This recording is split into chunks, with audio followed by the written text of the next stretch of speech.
Señorías, vamos a continuar con la comisión no permanente de estudio de la deuda histórica, con la sustanciación del punto segundo, comparecencias de otras entidades o personas, en este caso de don Artemio José Baigorri Agoiz. Me gustaría, llegados a este punto, dar la bienvenida al profesor de la Universidad de Extremadura, don Artemio José Baigorri Agoiz, a los efectos de exponer ante la Comisión no permanente de estudio sobre la deuda histórica su valoración sobre los déficits en educación en Extremadura, a fin de facilitar los trabajos de estudio para determinar la deuda histórica de la Comunidad Autónoma de Extremadura. Como grupo proponente de esta solicitud de comparecencia, le doy la palabra a su portavoz. Gracias, señora presidenta. Buenos días, señoras y señores diputados. En primer lugar, dar la bienvenida al profesor don Artemio Baigorri y darle, en nombre del Grupo Parlamentario Socialista Regionalista, las gracias por la buena disposición que desde el primer momento en el que mantuvimos contacto con él manifestó para poder venir a dar su visión acerca de esos déficits estructurales que tiene nuestra comunidad autónoma y que son históricos, y quiero justificar el porqué haber pedido la comparecencia de una figura como la que representa el profesor don Artemio Baigorri. No solamente es licenciado en Ciencias Políticas y Sociología, sino que es un experto en estudios sociales y territoriales y, como tal, entendemos que nos podía dar una foto de la situación actual de nuestra comunidad, no solamente desde el punto de vista de las infraestructuras o de las infraestructuras educativas, sino también de los déficits formativos que tenemos hoy y que devienen de esa situación histórica que él seguramente nos detallará. Somos conscientes que tanto él como los comparecientes que han pasado por aquí, agentes sociales, agentes económicos, empresarios, en este caso, no son expertos en deuda histórica, como tampoco lo somos algunos de nosotros. Pero sin ninguna duda, en esta comisión, que es una comisión de estudio, lo que pretendemos entre todos los representantes de los ciudadanos y entre todos los agentes de esta comunidad, coadyuvar al trabajo que debe hacer el Gobierno de la Comunidad Autónoma para reivindicar lo que es ya esa vieja reclamación que supone la conocida como, que puede ser mal llamada, deuda histórica de Extremadura. Queremos saber si por parte de los estudiosos, de los expertos, realmente estamos en esa situación de deuda histórica todavía, en aspectos esenciales para nosotros, como la educación en este caso, como será en próximas fechas el estudio que hagamos de la situación de la sanidad o de las infraestructuras en general, y en ese sentido la figura de un sociólogo que ha hecho un trabajo además importante en el ámbito educativo sería muy clarificadora. El profesor Artemio Baigorri es licenciado, como he dicho, en Ciencias Políticas y Sociología, profesor titular de la Universidad de Extremadura en el área de Sociología, en el Departamento de Dirección de Empresas y Sociología de la Facultad de Ciencias Económicas y Empresariales. Tiene estudios, además, en Ciencias de la Información, en Filosofía, Psicología y Ciencias de la Educación. Se instala en 1986 en Extremadura, donde ya había realizado investigaciones en la década anterior, y crea el Taller de Estudios Sociales y Territoriales, como decía al principio de mi intervención. No solo es profesor titular de la UES, sino coordinador de la Agrupación Académica de Sociología del Campus de Badajoz y del Grupo de Investigación de Estudios Sociales y Territoriales, hoy llamado Análisis de la Realidad Social. Imparte diferentes materias y ha participado en el planeamiento urbanístico territorial de más de 100 municipios y comarcas españolas. Tiene múltiples estudios y artículos y ha publicado como autor o coautor más de medio centenar de libros, que sería imposible ahora detallar.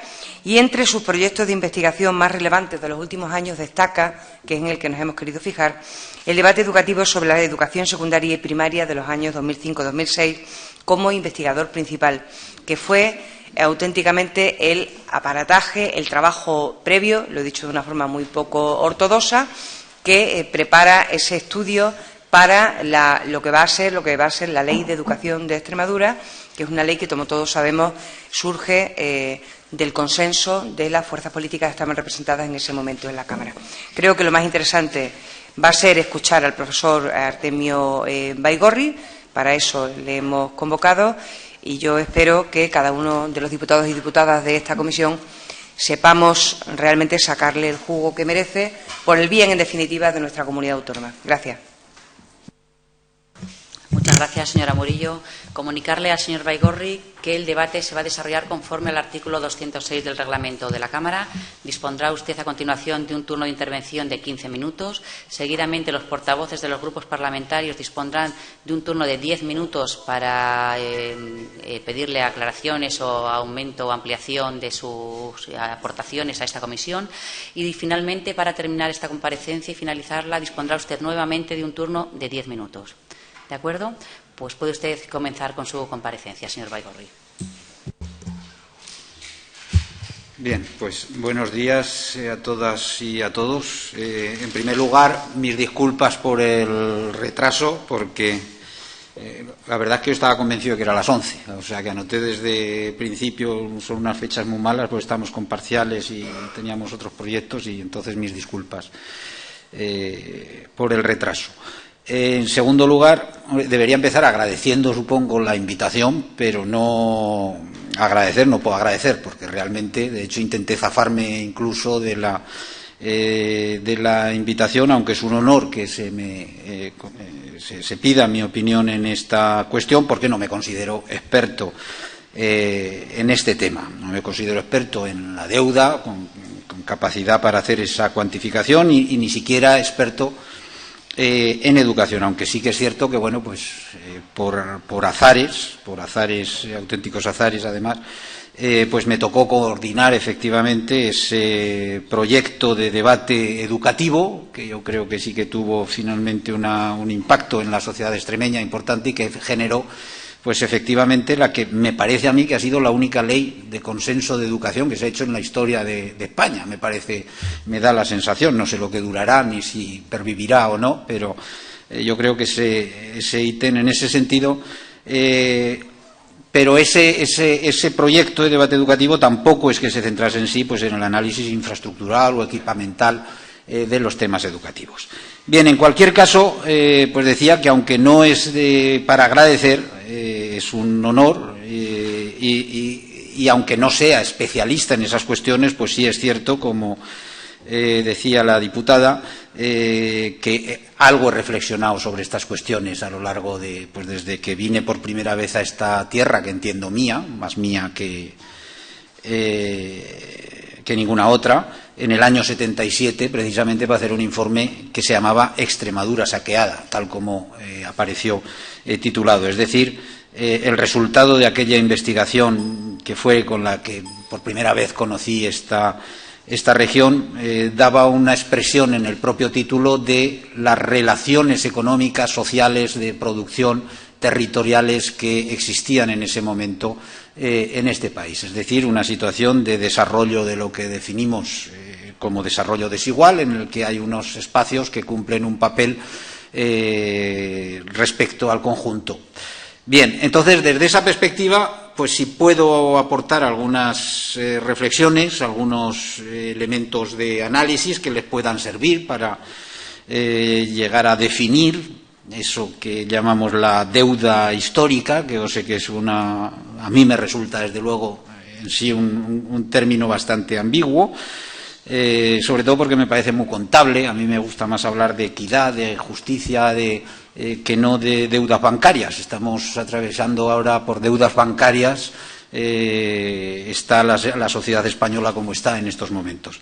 Pero en cualquier caso, sí que es cierto que a poco que miremos la evolución de Extremadura, es evidente que hay algo que, o bien por razones de equidad, yo creo que en mayor medida de equidad, o bien por deuda, porque yo creo que en algunos aspectos sí que podemos hablar precisamente de deuda, pues le corresponde recibir a esta región, entiendo, para llegar a posicionarnos o a poder jugar en la primera división en la que nos corresponde teóricamente jugar en este país, porque es un país de primera división, y entonces no es sostenible que un país de primera división dentro tenga territorios de primera y de segunda división. Y entonces yo creo que esa es la cuestión, igual que lo que espero que un día sea un país, Europa, pues se las arregla para intentar que no haya dentro territorios y espacios de primera y de segunda división. Bien, entonces en ese sentido si hay suerte y podemos yo... sí, no se ve muy bien, pero sí. ¿Hay forma de que controle yo? Sí, muy bien.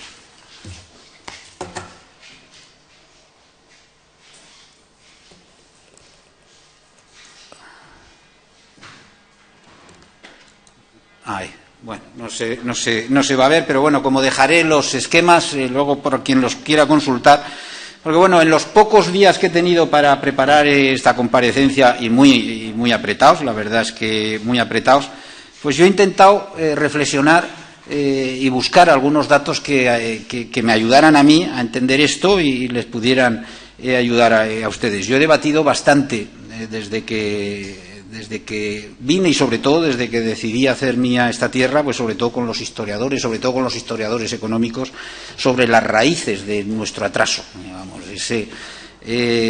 bueno, pues un poco la idea que ha estado más implícita en buena parte de los análisis en esta región, como ocurría en España en el 98, es la idea de que, bueno, con independencia de que haya unos tratos más o menos injustos o desiguales, pues hay como unas características intrínsecas, digamos, de, pues bueno, las características del territorio o nuestra forma de ser o la cultura, que habrían, o la estructura de la propiedad, que habrían dificultado de forma intrínseca ese desarrollo.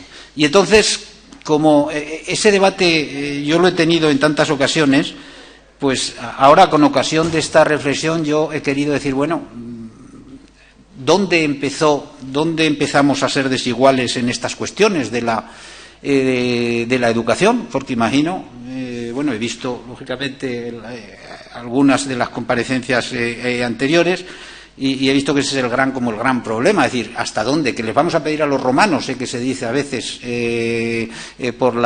a los romanos no, obviamente, porque sobre todo porque no tenemos contabilidad. Yo creo que casi todo que sabemos de los romanos se lo inventan los arqueólogos, y bueno, queda muy bonito y es muy... y yo me lo creo a partir de ahí, y es mejor creérnoslo. Pero es que sí que tenemos estadísticas suficientes para llegar a un punto, me ha llamado la atención, en donde podemos encontrar de alguna manera el arranque de ese diferencial. Porque si nos vamos a las estadísticas más antiguas que tenemos en España, que arrancan a mediados del siglo XIX, en 1855, pues resulta que en términos educativos, sé que no se va a ver ahí bien, pero bueno, les dejaré los datos, se lo voy a decir. En términos educativos, Extremadura era un espacio, las provincias extremeñas que constituyen Extremadura, era un espacio normalizado de España.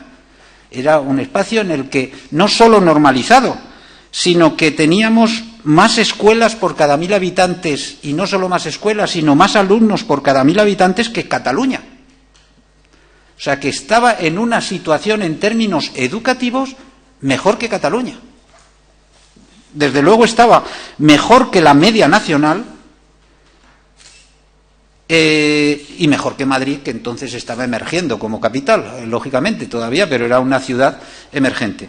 Entonces eso me ha sorprendido enormemente. O sea, decir, bueno, es que no siempre ha estado en la cola Extremadura. Y entonces eso ya me parece un punto, bueno, si eso sirve. Entonces digo, bueno, pues a ver, no me ha dado tiempo a profundizar lógicamente en mucho, pero si vemos estadísticas sobre las décadas siguientes, pues vemos que incluso en Extremadura sigue mejorando esa situación en lo poco que podemos conocer en términos educativos.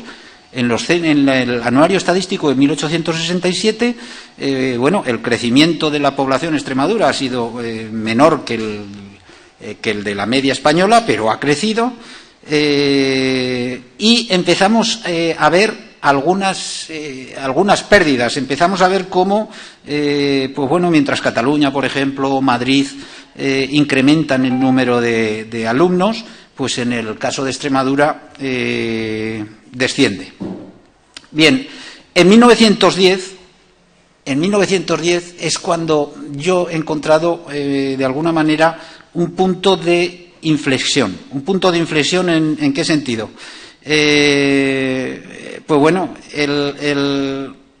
de alguna manera La situación de la región sigue estando en la media española. No sigue, por ejemplo, la tasa de escolarización de la población de 6 a 12 años en Extremadura estaba en 65,50, que era sensiblemente por encima de la media española, que estaba en 59. Cataluña ya estaba un poco por delante. Madrid estaba prácticamente en la misma situación, pero Extremadura estaba por encima de la media española, todavía, y eso es significativo. Pero ya encontramos un dato, ya empiezan a aparecer en los anuarios estadísticos algunos datos interesantes. Ya encontramos un dato que ya empieza uno a, por lo menos le hace pensar, o a mí me hizo pensar. Dice, ya aparece un gasto por habitante en escolarización, que es curioso, que podemos encontrar en anuarios estadísticos de 1910, eso, y a veces aquí hay que buscarlo en anuarios más recientes, es imposible encontrarlo, pues un gasto por habitante en escolarización inferior a la media nacional. Es decir, empieza a haber un gasto inferior a la media nacional. Bien, pero en realidad yo decía antes que el problema de la región en lo que a déficits educativos se refiere empieza en la década siguiente, en realidad. Yo creo que hay... No, vamos a ver. Bien, se ve pues lo mismo, se ve muy mal. Yo les recomiendo una buena pantalla en el lateral para las... la falta de previsión mía. Pues, aunque no se ve ahí muy bien, no se puede seguir, pero lo que quiero comentar es importante. Esos gráficos que aparecen ahí es una reconstrucción de la evolución de las tasas de analfabetismo en España. Es una investigación que hicieron unos investigadores catalanes, además por encargo del Ministerio, en el año 92 o por ahí. Es la única estadística que se puede encontrar. Es complicado encontrar datos sobre tasas de analfabetismo, por ejemplo. Pero es importante, es importantísima, porque recoge justamente el siglo desde 1887 hasta, digamos, el advenimiento del Estado de las Autonomías, porque es hasta 1981. Bien, pues ahí vemos una cosa que yo creo que es importantísima. Como en el año 87 del siglo XIX, como decía, Extremadura estaba en una situación normalizada, totalmente normalizada. Las tasas de analfabetismo que había en Extremadura pues eran más altas, algo más altas que la media nacional, pero tenía 6 regiones, el equivalente a regiones actuales, por debajo de su nivel. 6 regiones por debajo de su nivel. Y así sigue prácticamente hasta 1910, en que ya hay 5. Bien, digamos que el vaciado obviamente de inversiones y dotaciones, porque si no, no se puede explicar ese incremento, o no incremento del analfabetismo, sino ese no crecimiento de la alfabetización, es lo que, bueno, ahí denomino de esa manera simbólica, yo creo, el periodo de la construcción de la Milana bonita, porque yo creo que es ese periodo en el que se construye esa imagen que tenemos de lo que significa esa Extremadura profunda, abandonada, inculta, analfabeta, es desde los años 20 del siglo XX a los años 50. Ese es el gran periodo en el que se construye, a mi juicio, y habría que, la verdad es que me ha estimulado a profundizar en estos temas y lo voy a intentar hacer en el futuro, porque es que es llamativo cómo a partir de 1920 en cada nuevo censo Extremadura va descendiendo un escalón o dos. En el año 30 ya solo quedan 2 regiones por delante, y así va a mantenerse hasta el 1950. Hay un periodo en el que hay una leve recuperación, y luego lo veremos con otro gráfico porque es importante, que es entre 1960 y 1970. Hay un periodo, sé que bueno, no puede cuadrar o no cuadrar con los planteamientos de cada cual, pero es evidente, hay un periodo en la dictadura franquista en que se realizan una serie de inversiones masivas en escolarización en el conjunto del Estado. Y eso en Extremadura se va a notar, y se va a notar de forma impactante. Y de hecho, entre 1960 y 70, Extremadura recupera posiciones. Es decir, en el censo en datos de 1970, vuelve a haber 3 regiones, digamos, con mayores tasas de analfabetismo que en Extremadura. Pero en el año 80 ha vuelto a caer y ya es la última.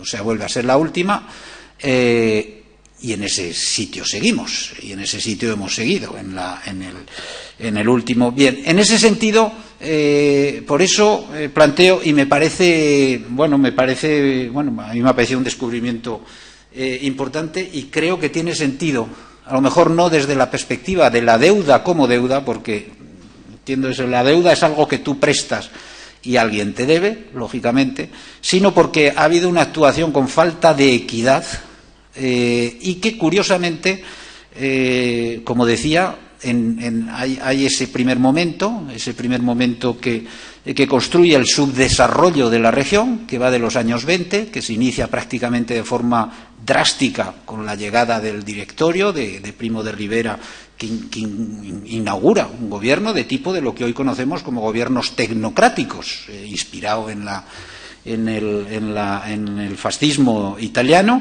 pero que en realidad es esos principios tecnocráticos que luego en los años 60 vimos aparecer de nuevo en España y que de vez en cuando vemos aparecer en España. Esa idea de que los técnicos saben lo que hay que hacer. Y cada vez que los técnicos han sabido lo que hay que hacer en España, pues han concentrado las inversiones en Cataluña, País Vasco, Arco Mediterráneo y Madrid. Ese es el gran problema, por las razones que sea. Probablemente, yo no soy historiador ni conozco mucho de historia, pero probablemente que pesara, en el caso de Primo de Rivera, que además venía de Barcelona, pues lo que tantas ocasiones ha pesado. Vamos a dar más, a invertir allí para frenar al nacionalismo, para frenar al separatismo. Probablemente hubo una parte de eso. Pero la parte fundamental es esa idea de los tecnócratas de que hay que invertir allí donde es más rentable. Ese es el problema. Entonces, por eso considero que pues una cuantificación o estimación de esa deuda, pues yo creo que exigiría pensar en qué ocurrió en ese momento, y alguien tendría que investigar y pensar qué ocurrió en ese momento. Tenemos series históricas ya sobre inversiones, el BBVA, sé que tiene publicadas una documentación ingente sobre inversión en capital social en las regiones españolas desde 1900. Entonces hay expertos, hay expertas extremeñas, además, en esas cuestiones, como María Jesús Delgado, que está, yo no sé, en la Rey Juan Carlos, o no sé, me parece que está en la Rey Juan Carlos, especialistas en ese tema. Es decir, seguramente podría ubicarse dónde empezó y qué es lo que no nos empezó a llegar. No que nos quitaran para dárselo a otros o no, porque eso es la deuda, o sea, o que prestásemos porque nadie pidió permiso para prestarlo. Bien, pues eso está por un lado. La otra cuestión fundamental, la otra cuestión que me parece a mí fundamental, bueno, si seguimos. Bueno, obviamente, si vemos ese gráfico, ese se ve pues aún de lejos, eso recoge la caída de las tasas de analfabetismo en España, pues caen, esta roja, la línea roja es la extremeña, la que no se ve, la línea azul está más brillante, fucsia se llama ese, ¿no? Pues más o menos esa es la media española, y por aquí están pues País Vasco, Madrid, Cataluña, que son los territorios con los que normalmente, lógicamente, si hablamos de deuda, si hablamos de eso, se supone que nos tenemos que referenciar. Pues evidentemente vemos que las tasas de analfabetismo pues han caído en todos sitios a lo largo de ese siglo, como no podía ser de otra manera. Pero a mí me empezó a llamar la atención porque dije, bueno, en todos sitios caen, pero si nosotros vemos el gráfico, vemos cómo hay un pequeño engordamiento en un periodo. Es decir, en todos sitios caen, pero en Extremadura no caen a la misma velocidad. Y eso tiene que tener, lógicamente, detrás de cualquier realidad social, hay causas sociales. Para los sociólogos, por lo menos, no creemos en que la naturaleza o haya otras causas que no sean los propios hechos sociales. Bien, pues en relación con... vamos a ver... Bien. En relación con esa caída del analfabetismo que, como decía, no es tan evidente en Extremadura como en el resto del país. Este otro gráfico marca lo que yo he llamado, si ese periodo del año 20 al año 40 lo podemos llamar la era de la construcción de la Milana Bonita, que es, yo creo, donde se construye, pues luego está lo que yo llamo la era del olvido, que es la era en la que se produce lo que en los años 70 llamamos el saqueo de Extremadura, esa Extremadura saqueada. ¿Por qué es así? Bien, este gráfico recoge, por un lado, la evolución de la población extremeña, que es esa línea azul de arriba, que es muy obvia, pues vemos cómo crece hasta el año 60 y a partir del año 60 empieza a caer la población. El año 60, que insisto, coincide pues con esa llegada de los tecnócratas a los gobiernos españoles. Bien, las otras curvas hacen referencia al mismo dato. Un dato lo podemos ver. Señor Baigorri, por favor, le ruego vaya finalizando su intervención. Sí. Dispondrá usted de un segundo turno a continuación de los grupos parlamentarios. Voy finalizando, ¿quiere decir que termino ya o es...? Llevamos 20 minutos de intervención. Disponía bueno, usted en principio de 15, pero si quiere unos minutos vale. Para ir terminando la Bueno, pues, primera exposición. lo fundamental es eso lo que expresa son tres formas de ver la caída de la tasa de analfabetismo en esta región. En las bandas de abajo marcan el diferencial entre la tasa española y la extremeña. Y vemos cómo de los años en la primera parte del siglo XX incluso se incrementa el diferencial, es decir, el porcentaje de analfabetos es mayor en Extremadura, pero luego desciende. Pero lo importante, aquí vemos la tasa general que va descendiendo, lo importante es esta, que es la diferencia porcentual entre la tasa extremeña y la española. Y vemos que esa diferencia porcentual entre la tasa extremeña y la española a lo largo de todo el siglo XX se ha venido incrementando sistemáticamente, salvo en ese periodo de los años 50 a los años 60. Es decir, por supuesto, la altura que cada cual tenemos es absoluta, pero solo nos importa la altura relativa, si el de al lado es más alto o es más bajo que nosotros. Es decir, el alejamiento relativo de España ha sido sistemático a lo largo de todo el siglo XX. Bien, pues la causa, como decía, es la segunda, el segundo elemento que quería hacer referencia, es el vaciado demográfico, ese vaciado demográfico que se produce con la gran migración extremeña de los años 70, fundamentalmente de los años 70. ¿Por qué? Pues porque Extremadura queda vaciada fundamentalmente, precisamente, de la población más cualificada y, sobre todo, con un elemento clave que es lo que marca los procesos migratorios, que es con mayor espíritu de logro. Como tendrán ahí los datos, pues pueden acceder. La investigación sobre la emigración extremeña nos permitió contrastar en los niveles formativos de los emigrantes extremeños, es decir, de quienes habían salido de Extremadura con la población de la región. Y las diferencias son abrumadoras. Las diferencias son abrumadoras. Es decir, quien se fue de la región es además quien más cualificación tenía. Y no solo quien más cualificación tenía, sino, lógicamente, según los parámetros que entendemos que es lo que significa el capitán humano, quien mayor espíritu de logro tiene para transmitir además a las siguientes generaciones. Y de ahí que cuando contrastamos la segunda generación de migrantes, que es la clave no son los que se han ido solo. Si vemos la pirámide de la población extremeña del 2001, aquí están los que estábamos, en estas bandas laterales los que se fueron, pero aquí abajo están, que ni siquiera podemos cuantificar, los que nacieron fuera y por tanto ya no podemos ni siquiera medir, y que son los que suponen un vacío fundamental.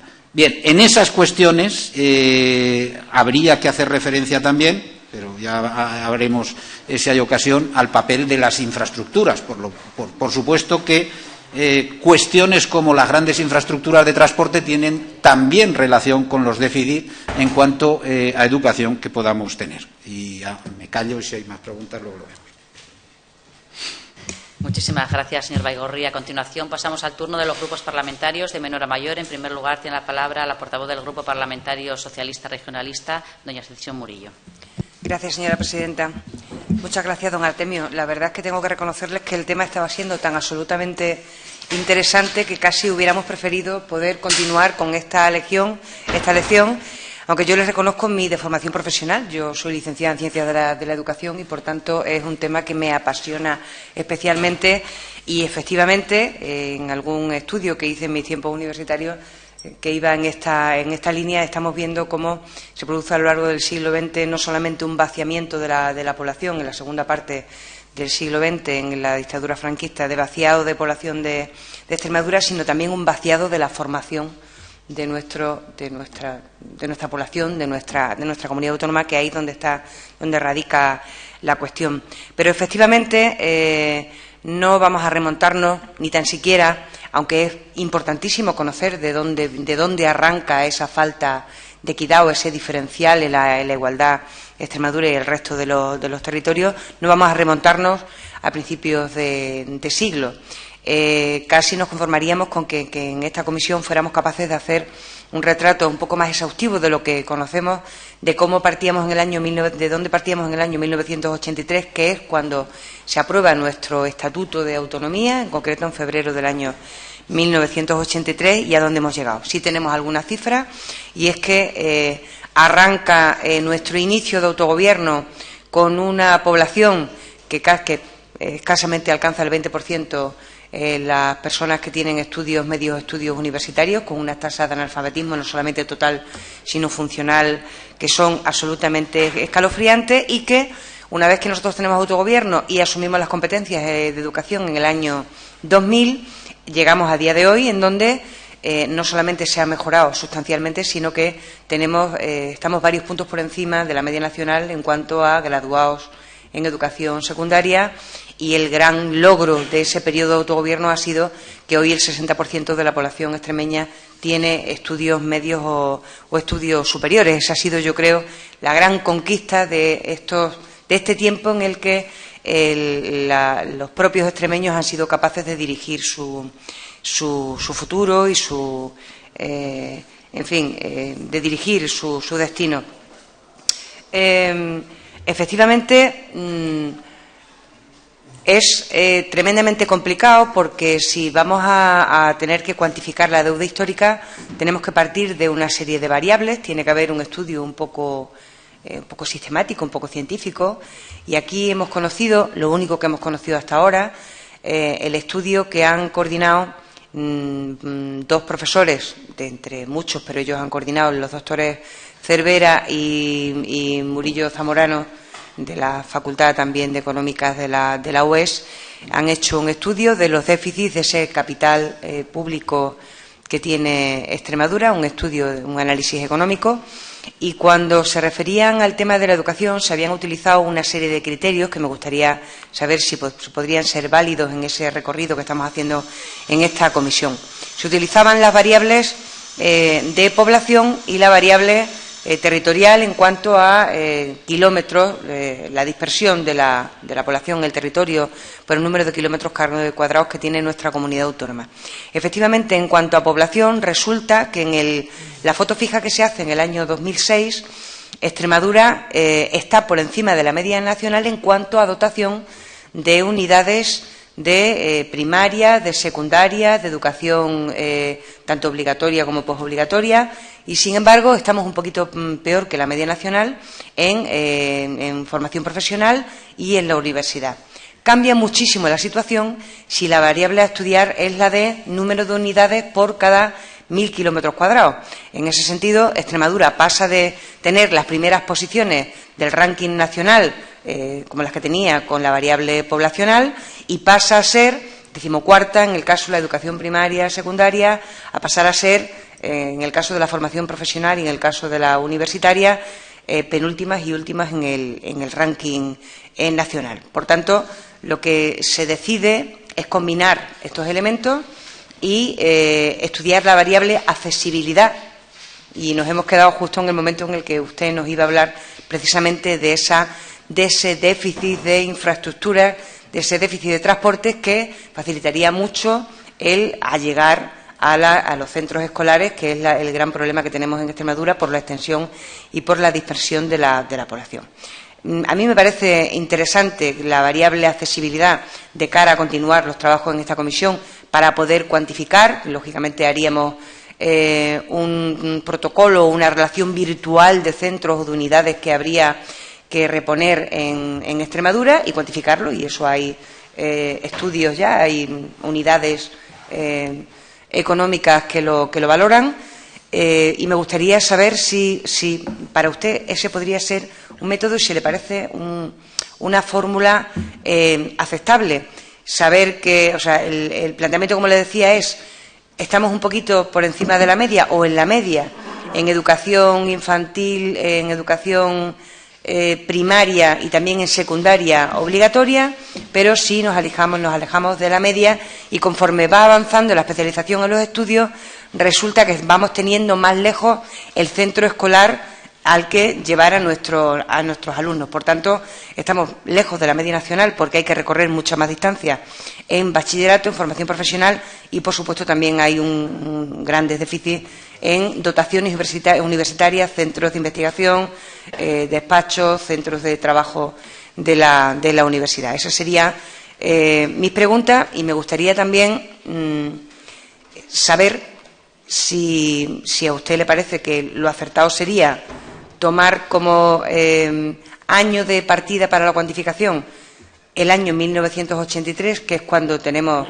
nuestra capacidad de autogobierno aprobada, comenzar en el año 2000, que es cuando asumimos las competencias de educación, o por el contrario opina, como también hay gente que opina, que como la LOSCA ha venido a compensar, cuantificando económicamente, lógicamente, y compensando a las comunidades autónomas servicios esenciales determinados en la LOSCA como educación y sanidad, sí, esa ley de financiación de las comunidades autónomas ya habría venido a compensar lo que no se compensó con las grandes inversiones que se hicieron desde nuestra asunción de competencias en educación en el año 2000. Yo creo que hasta aquí sería mi intervención, agradeciéndole de nuevo su intervención, su estudio, interesantísimo, por cierto, y ojalá en la segunda intervención sí nos pueda contestar, pero además incluso poder llegar un poquito más lejos en esa reflexión que usted ha hecho, porque nos parece muy enriquecedora. Muchas gracias. Muchas gracias, señora Murillo. A continuación, por el Grupo Parlamentario Popular Extremadura Unida, tiene la palabra su portavoz, doña Beatriz Villalba. Muchísimas gracias. Gracias por su asistencia a esta comisión, aunque, como bien ha dicho, le ha supuesto un pequeño lastre, con otras palabras, pero ha querido decir eso. Tengo que reconocer que personalmente no le conocía, pero sí conocía su obra. Tengo en mi casa el libro de Extremadura saqueada y el estudio que se realizó, entre ellos por usted, del reparto de las riquezas y de las familias con mayor poder adquisitivo en esta tierra. Ante su intervención, que el tiempo es el que nos marca el reglamento, usted lo sabe mejor que nadie, es curioso, y gracias por hacernos ver que la inmigración es un concepto que esta tierra tiene arraigado desde hace muchos años, no solamente en la actualidad, y que esta dispersión geográfica, porque la tierra es muy grande, nos lleva a esa dificultad de asistencia a los centros. Yo recuerdo cuando hablo con las personas que vivían aquí en los años 60, 70, que me decían que en su pueblo no había instituto, entonces se examinaban de por libre. Y venían a Mérida o iban a Badajoz a examinarse, tenían mayor nivel formativo que los propios estudiantes de Mérida y de Badajoz porque les exigían más sus profesores. Es decir, eso es algo que se ha estado dando a lo largo de la historia. Sí me ha parecido curiosa una afirmación que ha hecho, que ha comentado que se fueron los que estaban mejor cualificados. Yo en este aspecto discrepo, personalmente, discrepo porque se fue todo aquel que no podía conseguir aquí trabajo también. Usted lo sabe, se fueron a Cataluña, se fueron a Madrid, se fueron a Francia, se fueron a Alemania para conseguir trabajo y poder dar de comer a sus familias, porque Extremadura no les otorgaba esa posibilidad. Entonces, discrepo en ese aspecto. Sabido, como ya he dicho, que esta tierra es extensa, es grande, entonces es más difícil, sobre todo por los fondos que tenemos, por la renta per cápita que tenemos, por los impuestos que conseguimos, por los fondos de la Unión Europea que no se han implantado según las directrices de la misma, que haya más de un instituto en los municipios inferiores a un determinado número de habitantes, porque sabe que si no, no es rentable. No es rentable no solamente por los chicos, sino también por los profesores y por el sistema educativo, porque eso no les supondría que mejorasen en su nivel de estudio, sino simplemente una comunidad. Muchos nos hemos tenido que ir de esta tierra para tener una serie de estudios que aquí considerábamos que no nos los podían ofertar. Entonces, eso también se ha aplicado en estos casos, y creo que muchos padres también mandan a los hijos fuera en la época del instituto, de la educación primaria, secundaria, para que tengan una mejor formación.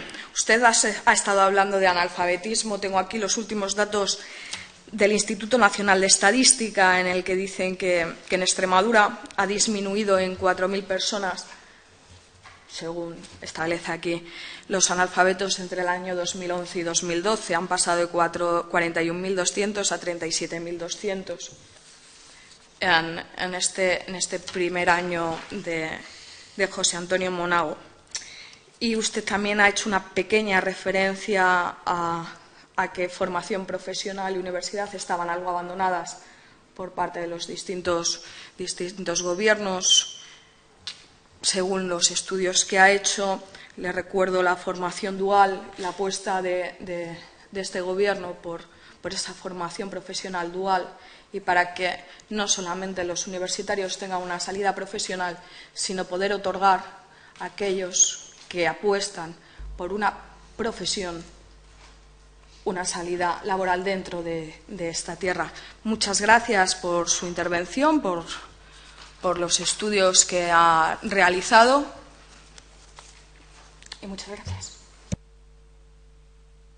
Muchas gracias, señora Villalba. Si no hay inconveniente por los otros dos grupos parlamentarios, le damos la palabra a don Pedro Escobar, portavoz del Grupo Parlamentario Izquierda Unida Verde Sies.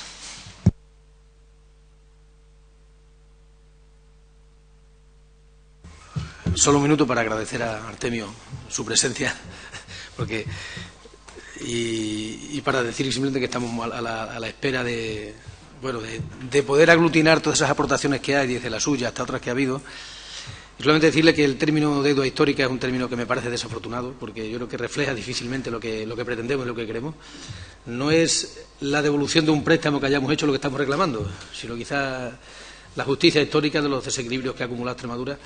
Entonces el término deuda histórica, pues quizás, no sé si nos despista, aunque ya todo el mundo sabe de qué hablamos, y sigo pensando que es un tema apasionante, que da para hacer muchísimos estudios, muchas tesis.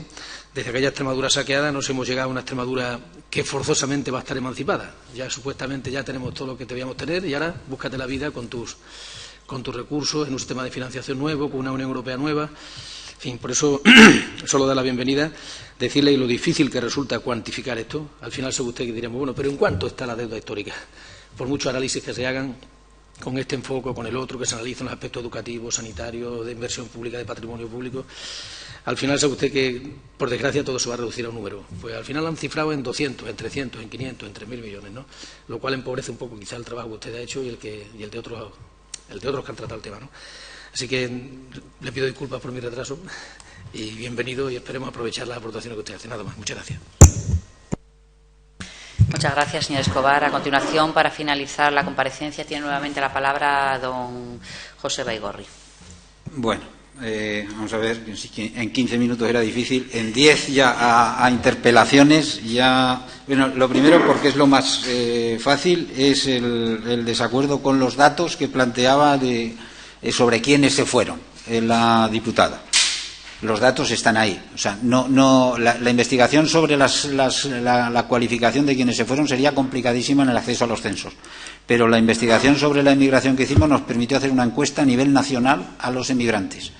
Y ahí medíamos los niveles de cualificación de los emigrantes en su conjunto y de la segunda generación diferenciado y de sus vecinos incluso. Era una encuesta muy compleja Bueno, pues comparados los datos de la cualificación de los emigrantes, era mucho más alta que la de la población extremeña en el mismo momento.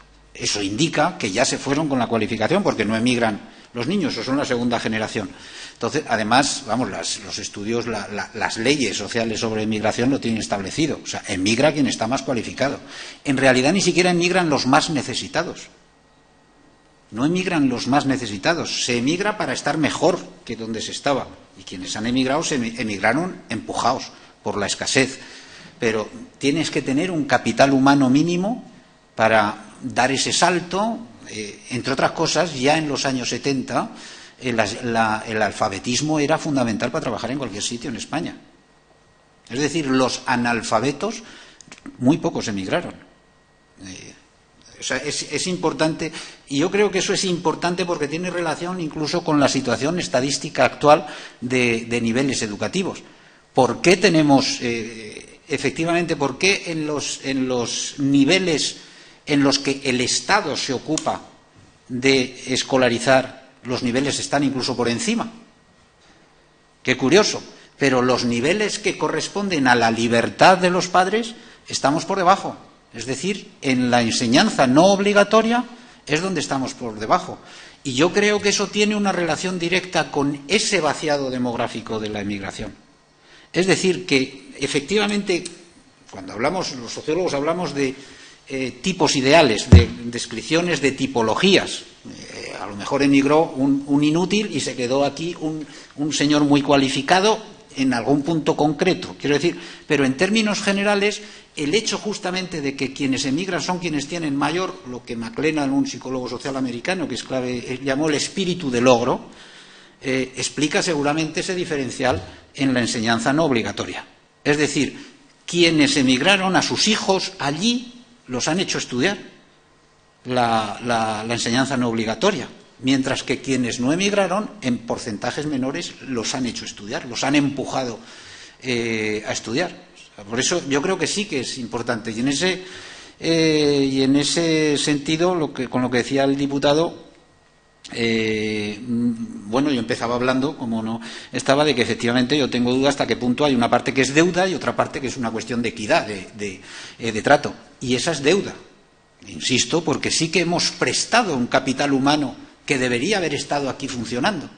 Y lo hemos prestado al país. Y en ese sentido sí que entiendo que hay una deuda porque eso nos ha llevado a una situación de menor capacidad de respuesta a las nuevas dinámicas económicas, a las nuevas dinámicas sociales, a las nuevas dinámicas. Y en ese sentido sí que entiendo que hay una deuda. Ahora, efectivamente, cuantificar eso, yo no entro en esas cuestiones. Ya he dicho que ni soy especialista. La antigua creo que sí que es cuantificable, curiosamente. Esa de la Milana Bonita, a la que he hecho referencia, esa yo creo que es cuantificable con esas series históricas de capital público que podrían analizarse. No yo quienes sean. Pero que hay una deuda está claro. Y luego el tema de la accesibilidad, yo estoy plenamente de acuerdo, que yo he dicho. No solo, claro, si nos comparamos estudiantes, población en relación a la población, pues estamos siempre estupendamente dotados, como cuando salen, yo tengo algún post en mi blog comparando los funcionarios, ese discurso permanente que tenemos, lamentablemente, incluso en Extremadura, de que aquí todos funcionarios en esta región, estamos llenos de funcionarios por habitante, pero estamos con un déficit de funcionarios por kilómetro cuadrado enorme, es lo mismo, y hay que gestionar no solo la población, hay que gestionar el territorio, y hay que gestionar, y en ese sentido, efectivamente, yo entiendo que la accesibilidad es fundamental, no solo y además, no solo en las educaciones en los niveles bajos, sino en los superiores. Efectivamente, cuando no me ha dado tiempo a hablar, pues claro que tiene relación el que el primer tren que vaya a 120 por hora tarde 50 años más en llegar aquí que en llegar a Barcelona o a Irún. Pues ¿cómo no va a tener relación eso con la calidad de la universidad extremeña? Claro, el que el primer AVE vaya a tardar como mínimo 20 años, 50 años tardará respecto al primero que llegó a Sevilla y por lo menos 20 o 30 respecto al primero que llegó a Barcelona, ¿cómo no va a tener influencia? ¿A quién juntamos en un congreso internacional en Badajoz frente a los que se pueden juntar en Valencia, a los que se pueden juntar en Barcelona? Es que dices organizar, te ofreces a organizar el Congreso. No, lo organizamos nosotros. Sí, mira que... Bueno, pero, joder, y en verano, y cómo vamos a ir, y hay tren, es decir, claro que esas infraestructuras son fundamentales. Dice, ¿qué tiene que ver con la relación? Pues con la educación, pues claro, que la fibra óptica llegase 4 años de diferencial a Barcelona antes que a Extremadura, ¿eso es cuantificable? Yo creo que sí es cuantificable, seguramente. El coste, pero eso es ya cosas de economistas, claro, es decir, el coste de oportunidad perdido por esos retrasos, claro que es cuantificable, solo me parece que lo llaman así los economistas, coste de oportunidad. O sea, si no te ha llegado esa capacidad, si te han quitado el dinero para invertir cuando la bolsa subía, dice, eso, pues gracias a ese coste de oportunidad, bueno, o gracias... Tenemos en la cárcel ahora al exdirector de Bankia o a tantos que esos costes de oportunidad los han sabido aprovechar, pero hay otros que no los han podido aprovechar. Entonces, por eso, claro, yo entiendo. Ahora, ¿dónde empezar? Pues eso es lo que yo no lo sé, o sea, no me atrevo porque además eso insisto que no soy experto pero yo tendría en cuenta esos elementos, pues quizá porque lo que decía el diputado es clave. Al final aquí probablemente no sea lo importante la cantidad exacta, porque nunca va a ser acertada, seguramente nunca va a ser justa cualquier estimación que se haga. Yo creo que nunca va a ser justa a la baja, o sea, que se haga lo que se haga, se diga la cantidad que se diga, estará a la baja de lo que realmente ha supuesto ese primer agravio, digamos, de injusticia en el trato que fue del año 20 al año 50 y ese gran agravio, esa deuda real, porque prestamos un capital humano que se produjo con la emigración. Siempre va a ser, pero cuanto más mejor, yo solo puedo decir que cuanto más mejor, porque entiendo que se nos debe bastante.